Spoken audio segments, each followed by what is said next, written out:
So we're sitting outside of 239 West Broadway in Tribeca, New York, a restaurant that opened 30 years ago and launched the careers of Chef David Bouley, really America's first international superstar chef, and Drew Nieporent, one of the greatest restaurant impresarios of this generation. It got 3 stars 2 months out back then. It's almost had 3 stars uninterrupted since then. Most recently it's Corton. Now it's Batard. New crew, new cuisine, new everything. And in my mind, it's as good or better than ever. We're gonna spend a day with the chef, meet the new team, of course meet Drew, demo a bunch of food all day long. We're gonna be at Batard in Tribeca. It's worth staying put for this one. I'm Mike Colameco, industry insider. Been in the business my whole life, and I know what it takes to succeed. Each week we'll take you into real kitchens, filmed in real time. Backstage passes to a day in the life of chefs, restaurateurs, and their teams. The competition's fierce. Careers, life savings, and reputations hang in the balance. These are my people, and this is their passion. And that's what's next on Mike Colameco's Real Food. Mike Colameco's Real Food is brought to you by the continuous, generous support of the following underwriters.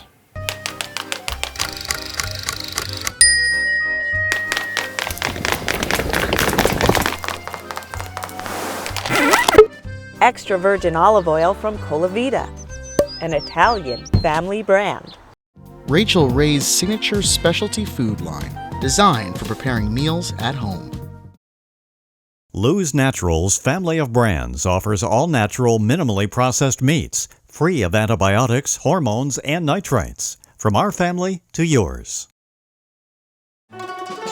Imported from Italy, Anna pasta is made from 100% Italian durum wheat semolina and pure spring water, slowly dried to cook al dente.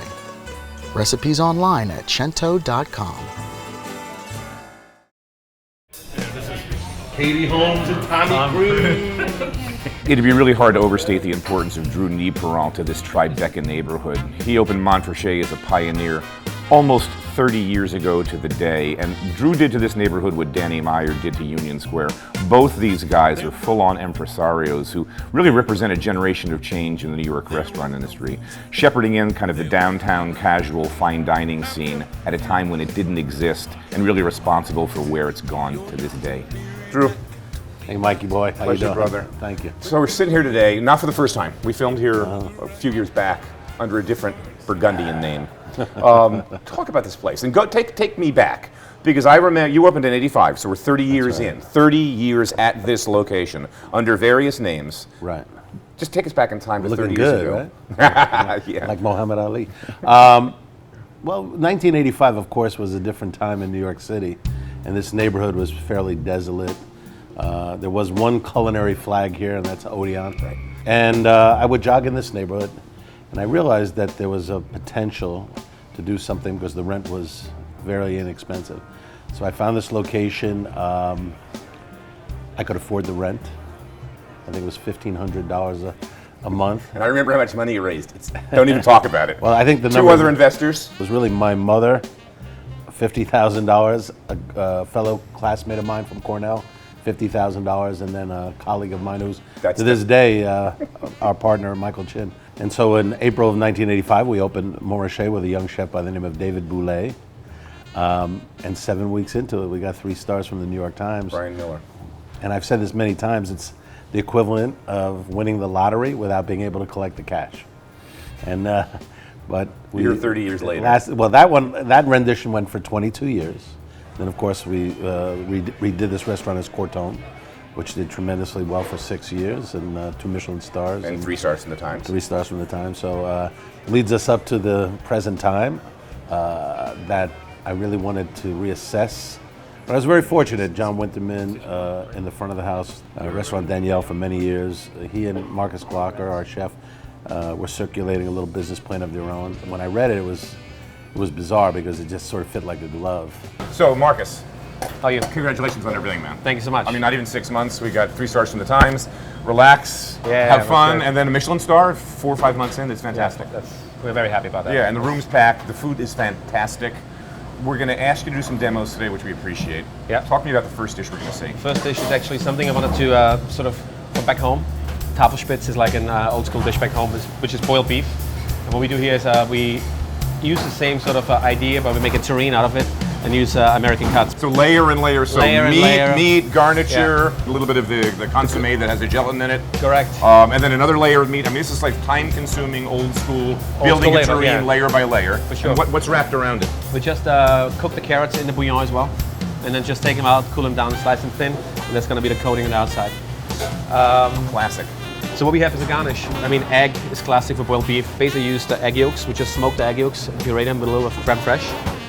Steam it down a bit. The terrine itself, straight on it. A little bit of Flit-a-Cell. You can see that. You can see the sheen of the aspic right through it. You just need to make sure you temper it as well before you put it on, so the jelly is not too hard. And then we have apples just cooked down, finished with horseradish. And then we have these fresh apples, a little bit of the vegetables. They all cooked in the bouillon. So these are the same vegetables that are inside the terrine, exactly. in brunoise form. Yeah, in brunoise form. The vinaigrette we made is out of camelina oil, which is like, as well called German sesame, flaxseed basically. And that just goes around, and that's a sort of a play on a dish back home in Austria you eat mostly Sundays. Oh, that smells great. So on Sundays, normally for lunch after church, you're gonna have the boiled beef, and then for dinner, you're gonna have the cold cuts, and that's what it is normally. Classic. That's how they do it. The only thing which I did differently here is a little bit of oxtail. And as a starter altogether. So it's just boneless oxtail with all of its oxtail. natural gelatin, like a little cremisi almost. Yeah, like a little croquette. It's a lot of labor in the dish, but it's just a beautiful thing to have on the menu. Gorgeous plate of food. I want to do a 50 ml shot of this before we demolish it. All right, kind of has to be done.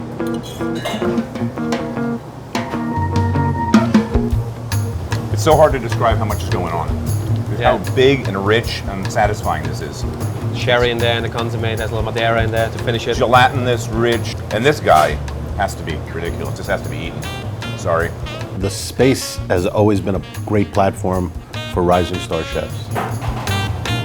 Great. Winner. And Markus, of course, comes with great pedigree, having worked at Styrek in Vienna, Gordon Ramsay, and of course at Charlie Trotter. Charlie was a big deal in Europe.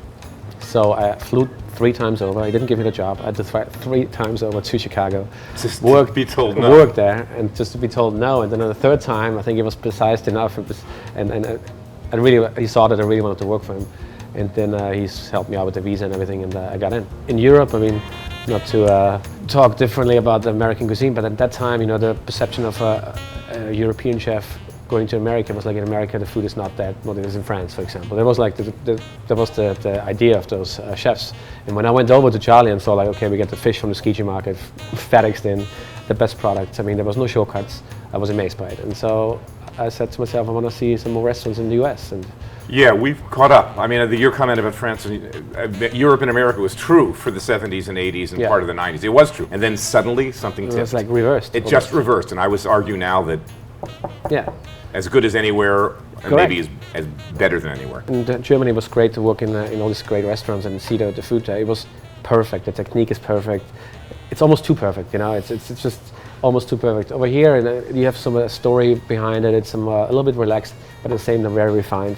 So I really I enjoyed this environment of cooking, to be creative, disciplined, and have a little bit of freedom to create your own dishes. Not your own dishes, but your own parts of the dishes.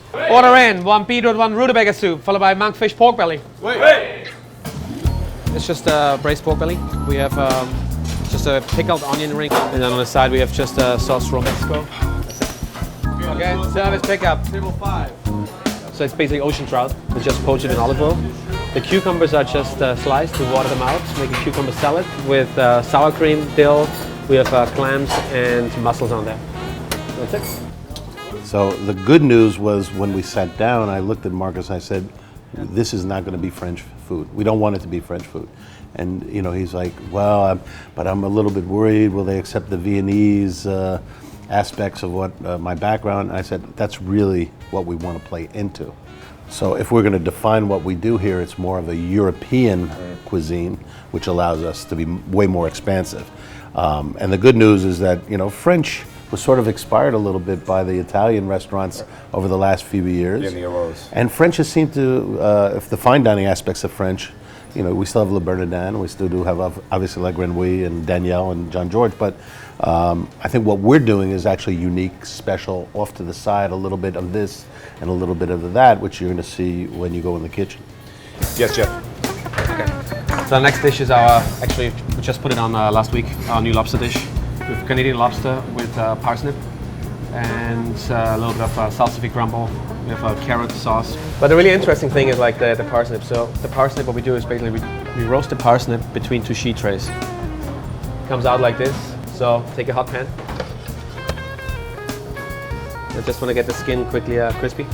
In the meantime, we can put the sauce on. Great color. It's just really reduced juices of the carrots. Okay, so you see a beautiful color on there. The skin is getting sort of crispy.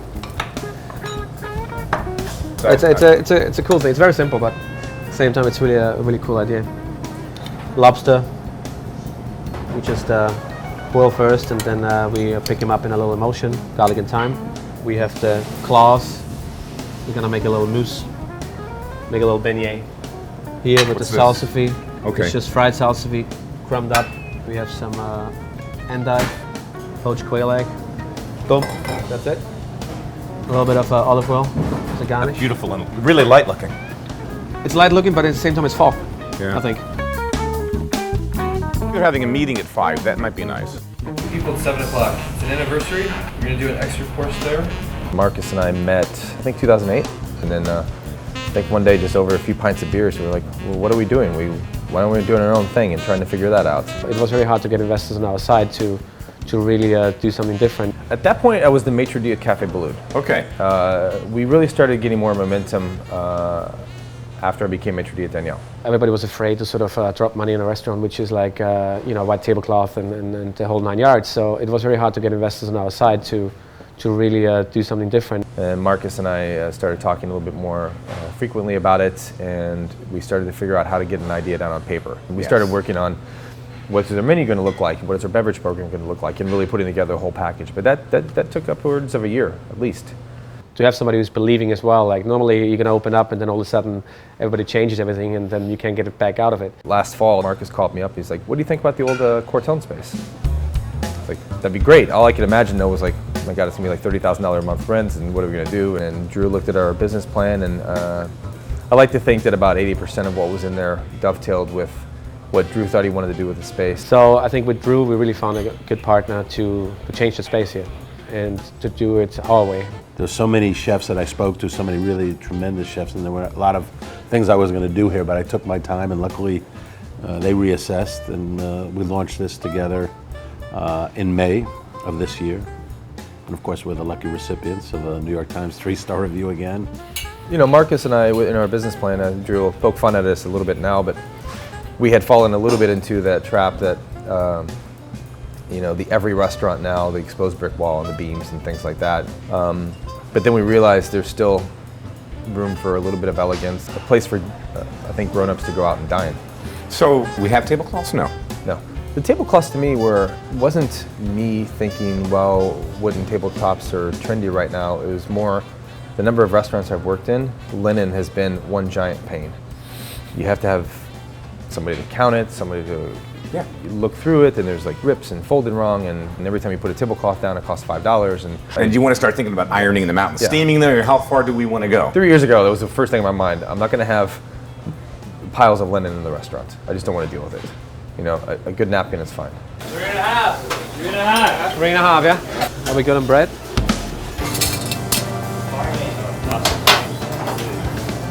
This is a new one here as well. Monkfish with fennel pollen pasta. Turnips which are cooked in chicken fat. Maitake mushrooms. Fennel greens. Lobster 2. That's it. That's like a play on a Linzer tart. Classic, where you have normally red currants, hazelnuts. You know, it's sort of like a sable kind of cake and pastry, and we use the same idea for the beetroot. So we have a little bit of creme fraiche on the bottom, different types of beetroots, and then we're going to cook a sable the same way you're going to do it in pastry, and then just bake it off. We add some caramelized hazelnuts, and then we have freeze-dried red currants powder. Goes over the top, so you have all the elements of the tart on there, and it's like a nice, refreshing salad. The food is colorful. The food is not overly manipulated. There are no tweezers. That was probably the biggest discussion. Sometimes fingers become tweezers, however, but the bottom line here is less butter, less cream, which have always been mantras. But here, because of the Austrian influence, there's a lot of those vinegars, and the acid cuts a lot of the heaviness of the food, makes everything very digestible. So this is going to be our milk chocolate mousse and cara orange dessert. Okay. So it's a tempered chocolate ring filled with a milk chocolate mousse. We have dark chocolate Krispies. So it's pretty much like Rice Krispies, and then I enrobe them in tempered chocolate. And then we're gonna put on our cara oranges. So we add on a little bit of micro thyme. This is our bourbon caramel, which will be poured on table side. Our ice cream is the Dolce ice cream. So it's essentially caramelized white chocolate. Just a little bit of Malden salt sprinkled right over top. Oh yeah. Hello. It needed that. And that's it. That's beautiful. I guess I'm going to go in this corner and try and not totally mangle it. Oh, that was good. Thank you. That was my best effort yet. This is like the stoner contribution to the pastry kitchen. It's like, what's her name? Don't tell anyone. Sweet is here. Talk to me about this dish, because again, it's kind of going back to the old school to do things in a dough, in a crust. Yeah. So En croûte is en croûte, back that's in the day. classic. So in this case, instead of puff pastry, we're using tramezzini, which is an Italian white bread. It's just a classic bread. You're gonna use it for cannabis normally in hotels. We have a little mousse, just the veal mousse. When we have the veal tenderloin, we trim it down. We make a little mousse of that. In here we have a little bit of mushrooms, herbs, tiny bit of truffle. That's it. The veal. Veal loin. Veal tenderloin, wrapped in spinach. Right, the tenderloin, excuse me, the tender from the inside. Exactly, yeah. Got the bread here in an angle, and then we're gonna just flip it over. So the product before service looks like this. Once Take it's had a everything chance out. to set. Yeah, and then we're just gonna roast it off on the outside, so it's golden brown. For the assembling of the dish, we'll use a celeriac puree on the plate. That's what this is. Yeah. So the beautiful celery root. It's so great, right? And you don't have to add any butter or cream because it's so Right. creamy. A little sweetbread from the veal. Of course, we're gonna use the celeriac celery root Okay, so we got in two different in pieces. puree form, and then Yeah. little batons, Yeah. little mushroom. Or mushroom, and then the veal itself. That's pretty much it. Gonna finish it with a little olive oil. Great looking plate. Little greens in there. For the fall. My food styling ability to pour jus is lacking. This veal is beautiful, huh? Old school. No one gets the sweetbreads but me. I'm a sweetbread freak. I love these. Yeah, me too. I love sweetbreads. What a great autumn dish. Thank you. Thank you. Thank you. Of course. Beautiful. Right here is schnitzel being fried. 4 minutes. How would you describe the food that you're doing? Because everybody wants to know. I'm sure people walked in day one and said, is this French? Is it Austrian? Is it American? Is it farm to table? What is it? My interpretation of dishes or techniques I definitely learned over the years, but definitely I like to eat this food. This schnitzel dish, it's fried chicken basically, but still, it takes me 3 hours a day to make the potato salad right, the cucumbers, the own bread we have for the breadcrumbs. I mean, it's a high-level dish. Okay, service please. Pick up. Okay, favorite time of the day, bread time. So everybody comes around and we're gonna shape the bread together. Smells yeasty. Smells like it's yeasty. ready. Bread and butter, of course, is the first thing in essence that you receive, and it's gratuitous, and it's got to be great. We're gonna roll it out like this. Make 1 to C process. We're gonna shape it. It's a little weave. So we're doing about 150 every day. 150 of these. 180. 150, yeah, depending on the cover count. Yeah. So between 150 and 200 a day. Yeah.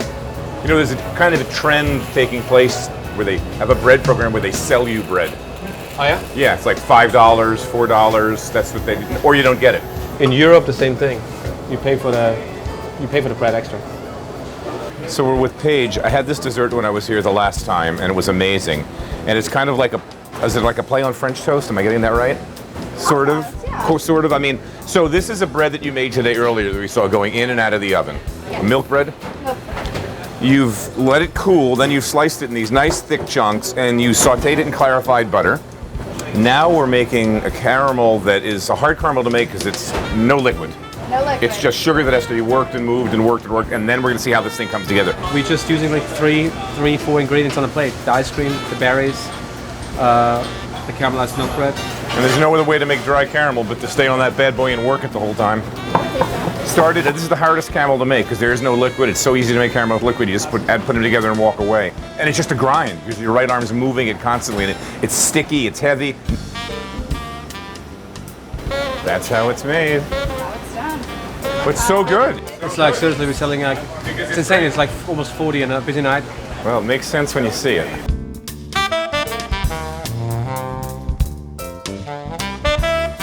Jason Jacobeit, who's our sommelier here, also put the wine program together for us at Tribeca Grill, where we indeed have a grand award from the Wine Spectator. Montrachet, we started with no money, so we had no real inventory back in the 80s, and then we built that into a grand award wine list. You know, we focus really across the board on value here. It's a world wine list. Drinkable Burgundies for 60. Hats off to you. Good stuff. Because that's crazy. You know, it's global. They're wines from all over the world, and wines that we like. I feel sort of serendipitously, like we opened at the right time. You know, a stroke of good luck never hurt anyone. 2013 in Austria for Rieslings and Gruners, the Wachau, the Kamptal, the Kremstal. I feel like it's the best vintage. You know, again, we're rolling out our summer and fall menu, which are loaded with, you know, fresh herb flavors and a lot of vegetal flavors, just food with freshness and vitality. And here come along this beautiful crop of 2013 whites from Austria that are really beautiful counterpoints to the chef's food right now. That's delicious. Wow. So we're going to drink a little red Burgundy with some age on it here. This is an 07 from Domaine Christophe Buisson. See the color already. Here we have a really conscientious producer. This is a 7-year-old red Burgundy that costs all of $80 on our list here. Who said there's no value in Burgundy? Absolutely. Yeah, this is so good. This is so good. You sure look good to me. Leave your hair all messed up. This is black olive pasta, so we have the black olive dehydrated, and inside we have a vegetarian mix. We bind it with a smoked aubergine puree, melantine. Eggplant. And then we're gonna hit it with basil foam. So vegan, vegetarian? Yeah, vegetarian. Okay, go ahead. In there we have the braise, it's lamb shoulder. Braised in their own juices with vegetables, roast potatoes, with a little bit of burnt thyme and rosemary in there. And over here we have Colorado lamb rack, lamb bacon, little gremolata, grilled lemon. Okay, service pickup, please. So talk to me about this dish, because was this on the menu day one? Day one. It was on the review. It was on the review. And everybody talked about it. I mean, if you went to Eater, if you went to any of the websites, this was one of the most talked about dishes. Correct, yeah. Where'd the idea come from? First of all, describe it to us, because I know what it is and you know what it is, but the audience is wondering what is that? I mean, we call it Octopus pastrami, which is like a terrine. We have spices of like our own spice mix from pastrami, and then we just press it overnight. We're gonna roll it in the spice mix and serve the classic sort of rye bread, potato, ham hock sides with it. The idea I got from this dish was like I always wanted to use octopus, but I didn't want to do a charred octopus, which tomato. Everybody has on their menu, right? Exactly. White beans, tomato, something. I wanted to stay away from that. So if you are used to that sort of charred octopus flavor, this is something very, very different. So it's very clean. There's a little spice. You still taste the octopus, but it's not like an overwhelming acidity going on in the octopus. Our own spice mix, we're going to cook it for about 3 hours, and then we just take it out, put it in a terrine mold, the natural gelatin, natural collagen, binds it together, Bingo. Nothing else to it. And then we're just going to cut about a slice like this. I didn't want to cut it too thin either, because I want to have the texture of the octopus. That's what's dense and chewy and beautiful. And it's beautiful soft, but it has a little bite. Yeah. And that's the beauty of it, you know. It's really like a sort of a meaty texture. Okay, so we just basically use the slice of terrine on the plate, just a little vinaigrette over the top, salt, a little salt, and over here I have my garnishes. Give it a little bit more vinaigrette. Build all this stuff around the plate. We have some caper berries for the acid, potatoes, just boiled potatoes. We marinate them with classic vinaigrette. The ham hock we braise. I love horseradish. I'm Austrian, so put this on too. And yeah, it's clean. It's got heat. It's got acid. It's a couple mustard greens. And then over here I have the Pommery mustard vinaigrette. Whole grain. Whole grain. Just goes a bit on every side. And that's the dish. We sell about 15 out of those. Everybody, everybody tasting it, and it's a pretty amazing thing. The technique is, I don't know, 100 years old to make the terrine like that. The idea of making things all terrine like that. Exactly. Yeah. And I always like to have like a classic element to my dishes, and this is the element which is classic, and the play is a bit more modern. It's beautiful. You know, you talk about history, and so one of the things is we're in it for the long haul, and this restaurant's going to have a very productive, long history. Hey, 30-year run in New York City, brother. Not too shabby. Not too shabby at all. And you've been with me every step of the way. Almost all of them. Pretty We were much. here when you opened. That's the only good thing about getting old. Your memory's great. Mike Colameco's Real Food is brought to you by the continuous, generous support of the following underwriters.